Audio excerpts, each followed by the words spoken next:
हनुमान जी की राम कथा की गाथा संसार भर में गाई जाती है। लक्ष्मण जी की भक्ति भी अद्भुत थी। लक्ष्मण जी की कथा के बिना श्री राम कथा पूर्ण नहीं है। अगस्त्य मुनि अयोध्या आया और लंका युद्ध का प्रसंग छिड़ गया।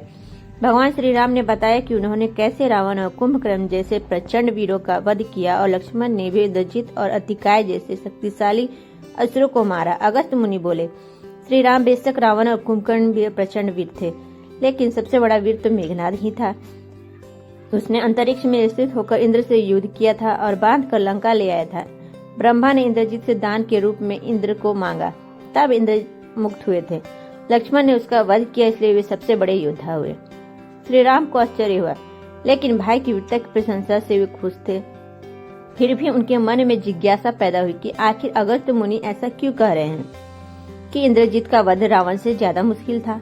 अगस्त्य मुनि ने कहा, प्रभु इंद्रजित को वरदान था कि उसका वध वही कर सकता था जो 12 वर्ष तक न सोया हो, जिसने 12 वर्ष तक किसी स्त्री का मुख न देखा हो और 12 वर्ष तक भोजन न किया हो। श्री राम बोले, परंतु मैं वनवास काल में 12 वर्षों तक नियमित रूप से लक्ष्मण के हिस्से का फल फूल देता रहा। मैं सीता के साथ एक कुटी में रहा, बगल की कुटी में लक्ष्मण थे। फिर सीता का मुख भी न देखा हो और 12 वर्षों तक सोए न हो, ऐसा कैसे संभव है। अगस्त्य मुनि सारी बात समझकर मुस्कुराए। प्रभु से कुछ छिपा है भला? दरअसल सभी लोग सिर्फ श्री राम का गुणगान करते थे, लेकिन प्रभु चाहते थे कि लक्ष्मण के तप और वीरता की चर्चा भी अयोध्या के घर घर में हो। अगस्त्य मुनि ने कहा, क्यों न लक्ष्मण जी से पूछा जाए। लक्ष्मण जी आए। प्रभु ने कहा कि आपसे जो पूछा जाए उसे सच सच कहिएगा।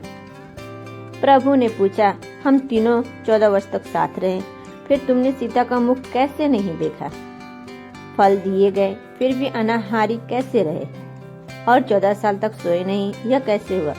लक्ष्मण जी ने बताया, भैया, जब हम भाभी को तलाशते ऋषिमुख पर्वत गए तो सुग्रीव ने हमें उनके आभूषण दिखाकर पहचानने को कहा।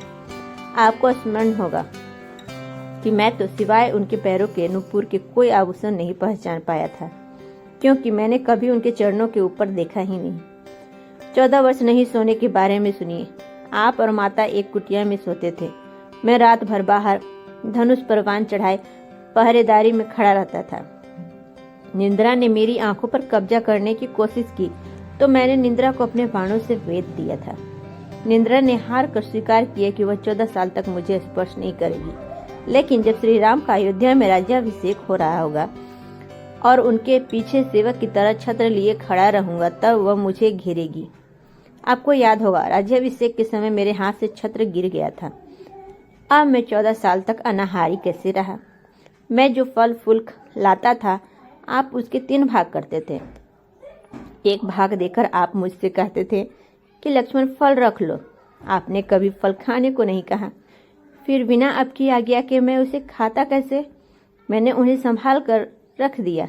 सभी फल उसी कुटिया में अभी भी रखे होंगे। प्रभु के आदेश पर लक्ष्मण जी त्रिकुट की कुटिया में से वे सारे फलों की टोकरी लेकर आए और दरबार में रख दिया। फलों की गिनती हुई तो 7 दिन के हिस्से के फल नहीं थे। प्रभु ने कहा, इसका अर्थ है कि तुमने 7 दिन तो आहार लिया था। लक्ष्मण जी ने 7 फल कम होने के बारे में बताया कि उन 7 दिनों में फल आए ही नहीं। जिस दिन हमें पिताश्री के स्वर्गवासी होने का सूचना मिली, हम निराहारी ही रहे। जिस दिन रावण ने माता का हरण किया, उस दिन फल लाने कौन जाता? जिस दिन समुद्र की साधना कर आप उससे राह मांग रहे थे, जिस दिन आप इंद्रजित के नागपाश में बंद कर दिन भर अचेत रहे,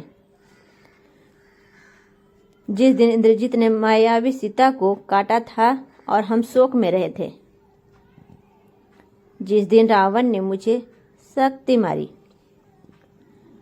और जिस दिन आपने रावण वध किया,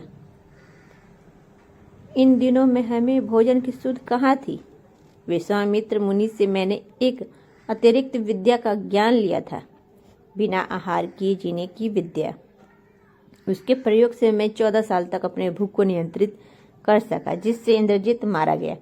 भगवान श्री राम ने लक्ष्मण जी की तपस्या के बारे में सुनकर उन्हें हृदय से लगा लिया।